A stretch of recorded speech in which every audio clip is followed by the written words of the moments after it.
it the last day of the week for some people, for some every day is a work day. But for those that are hoping for Friday to be the last day of the week, probably you could want to hurry up and wrap up before the day, before, so that by the end of the day you have finally formalized and hand in what you're supposed to submit in. Well, today we're going to be discussing, anyway, don't forget that just before we go to today's topic, that the conversations on Smart Men's Business are brought to you by Zabu. So if you want to invest in bonds securities, Zabu says all you need to have is your mobile phone. Whether you have a smartphone, whether you have a button phone, it doesn't matter. All you need to do is use their SST code and log in. That is *292#. You can learn about the product. You can go straight to the bonds. You buy, you sell. There are maturity periods as well, depending on how long you want your investment to go for.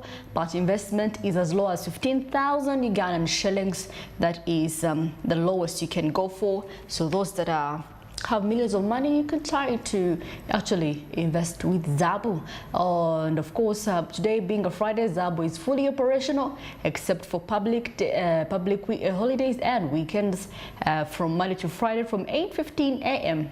to 3:15 p.m. And of course, they are powered by Alltech East Africa, telling you to do something new. Zabu says, my money is my future.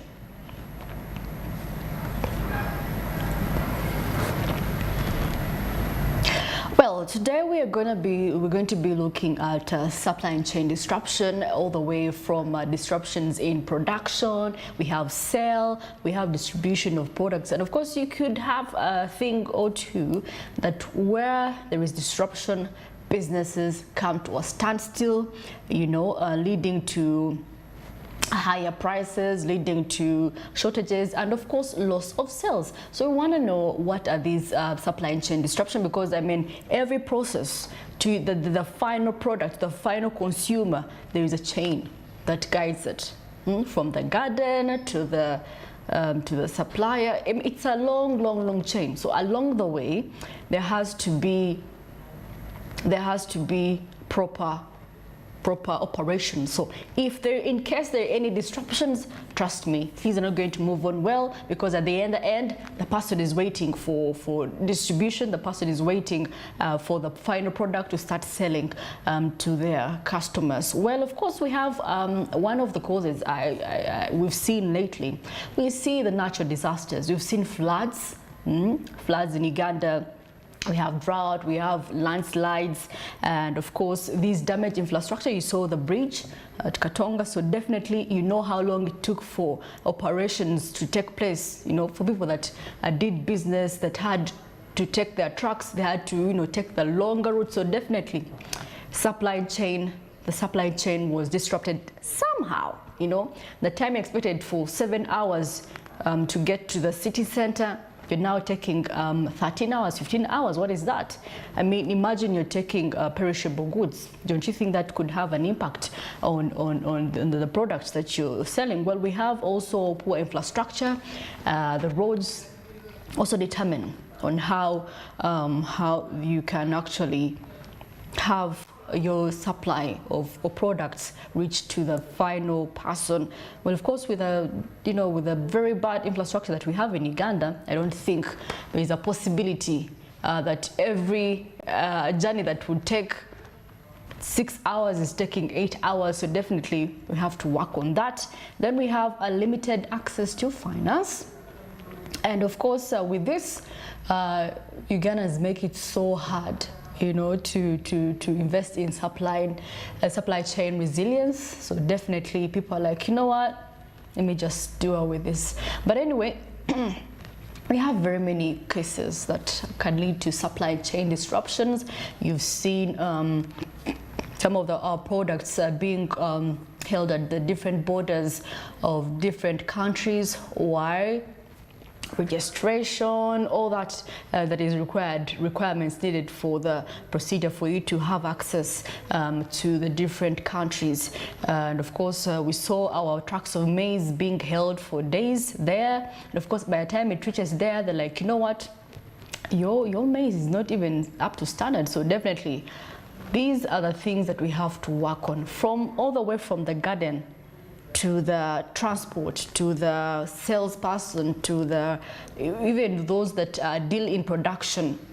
There has to be a systematic way of doing things. If it's 6 hours, it is 6 hours, so that it gets to the final consumer. You know, for us, because we are the final consumers in most cases, we don't know the process that it takes for you to have the beans reach up to 5,000. You know, for every part of in the supply chain, there has been a distribution, there has been a cut that has been made. At the end of the day, that is the price, that is the final price, because the one selling to you also wants to get some cut on their thing as well. So some of the examples we have in 2021, floods caused heavy rains which damaged roads and bridges, making it difficult for transporting goods to certain parts of the country. I've told you Katonga, there have been even floods recently, so definitely with the floods, everything comes to a standstill. Of course, mostly for the bridges, we know where those bridges are always built on swampy areas, so the wetlands, so it's easier for the water and the bridge to actually break apart. Well, in 2022, we see there was a shortage of truck drivers, led to delays in the transportation of goods, including essential items as food and fuel. Remember, some of them were, rioting, over the requirements. And of course, I remember in COVID-19, I think with the testing, people are like, no, people used to hesitate to go for COVID-19 testing because they were afraid of the swabs. Probably people thought it would hurt, which is okay. But then also there was a shortage of truck drivers. So definitely that could also disrupted the supply chain, because it is the most important part of the chain. Transporting these products, these goods to their destination is really important, because if they're stagnant, if they're perishable, if they're bananas, they're gonna go ripe. At the end of the day, you're gonna lose out. Now we also had COVID-19, which also had an impact on the supply chain. Remember when the transport was halted for some time. So definitely, now if we see an instance here, in 2020, a shortage of raw materials from China led to delays in production of goods such as textiles and electronics. Yes, everyone was affected in COVID-19, not only in Uganda, but entirely. So if the shipments are not in progress, because most of the people are, planning, people bring in, they actually import from different countries. So when there is a lot of disruption, maybe there was a wave along the sea, that means you're going to have a delay of some of those products. Well, of course, one of the things we could do actually to improve this is improving on our infrastructure. Very key. If there has been a certain bridge that has been broken down, let's do it so fast so that people could get to their normal working process, mostly for those that distribute these products. Then of course developing investing in technology, quite important when it comes to production, most especially.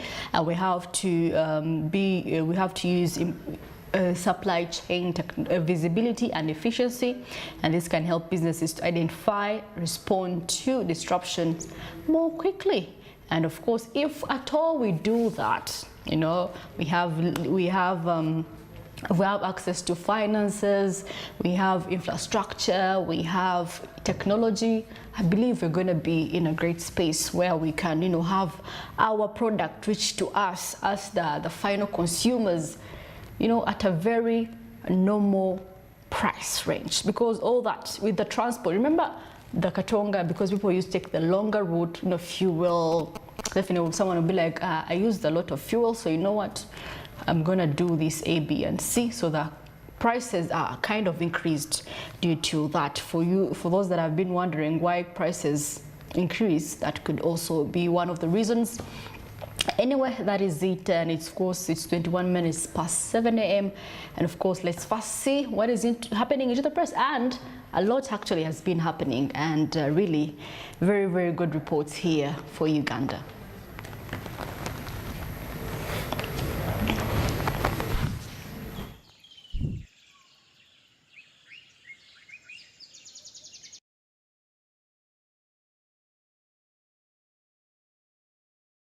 Well, of course, with me the new vision for those that have their Nigerian friends, the Nigerian friends, trust me, now you're going to be having flights to Lagos.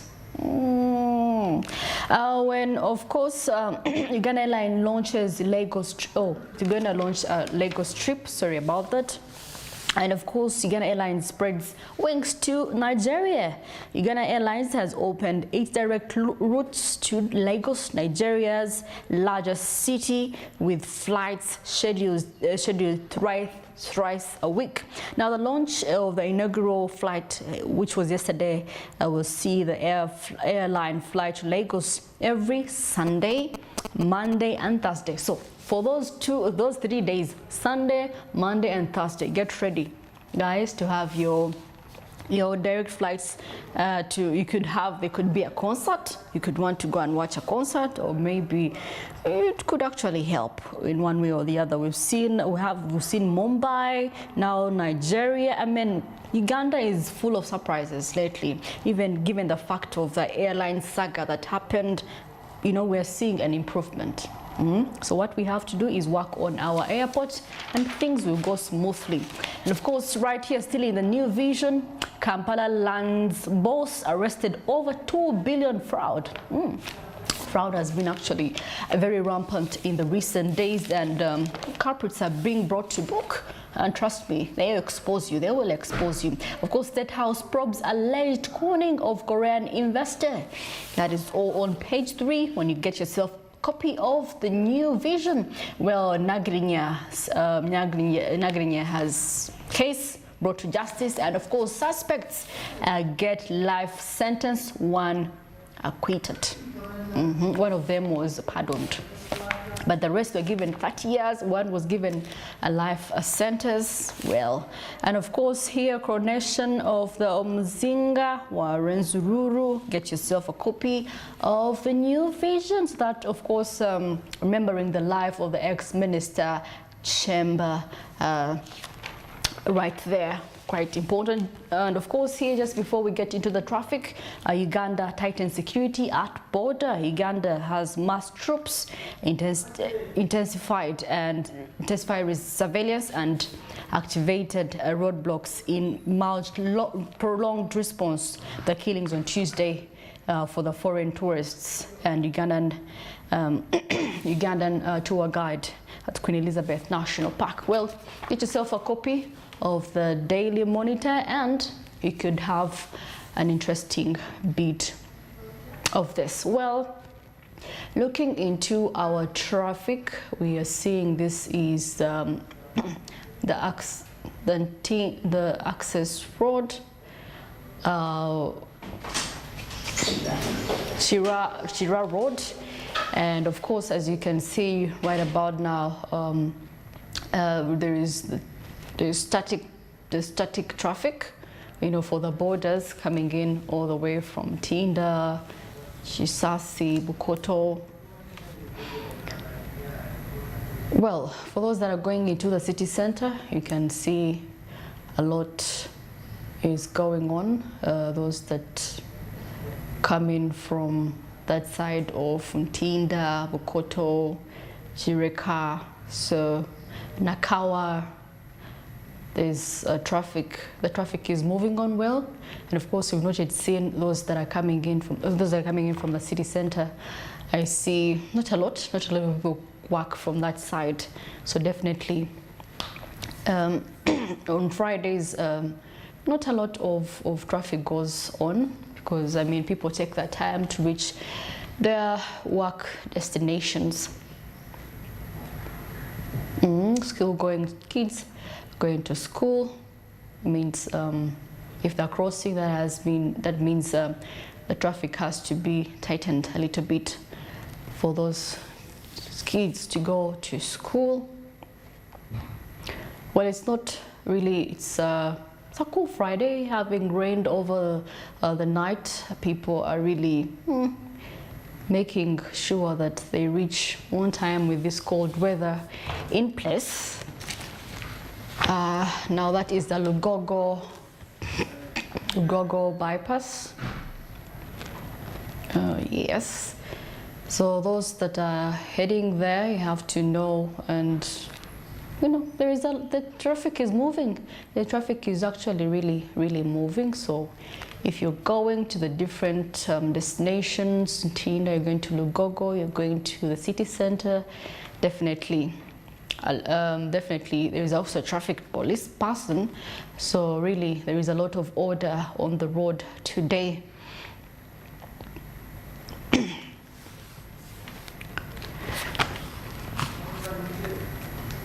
Oh, well, of course, it's 23 minutes to 7:30, 7:30, and of course, don't forget that these conversations are proudly powered by Zabu.